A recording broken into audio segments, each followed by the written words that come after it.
اعوذ باللہ من الشیطان الرجیم، بسم اللہ الرحمن الرحیم۔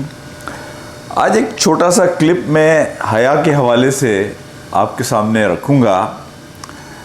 حیا کے بارے میں یہ بات کہی جاتی ہے کہ حیا is the first line of our defence. جس طرح اللہ سبحانہ وتعالیٰ نے ہمارے جسم میں یہ نروس رکھی ہیں نا، یہ سینسیشن کہ پین سے پہلے یہ ہمیں وارن کر دیتی ہیں کہ یہ چیز آپ کو ہارم کر سکتی ہے، اسی طریقے سے انسانی کریکٹر، مورلز اور ویلیوز کے لیے جو فرسٹ ڈیفینس لائن ہے وہ حیا ہے۔ حیا اس چبھن اور بے چینی کا نام ہے کہ جو آپ کے اندر ایک انکمفرٹیبل فیلنگ پیدا کرتی ہے کہ جب آپ اللہ سبحانہ و تعالیٰ کی کسی حکم کی خلاف ورزی کر رہے ہوتے ہیں تو جو چبھن آپ کے اندر محسوس ہوتی ہے وہ حیا ہے۔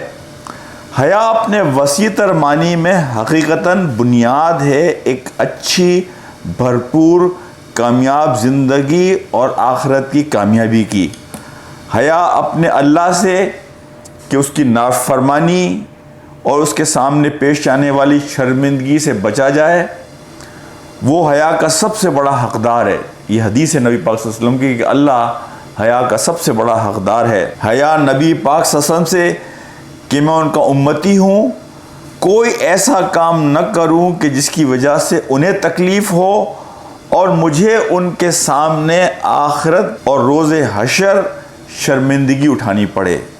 حیا اپنے آپ سے کہ انسان اپنے حالات کا بہترین علم رکھتا ہے۔ حیا اللہ کی ہر مخلوق سے کہ وہ آخرت کے دن گواہ ہوگی میرے حق میں یا میرے خلاف۔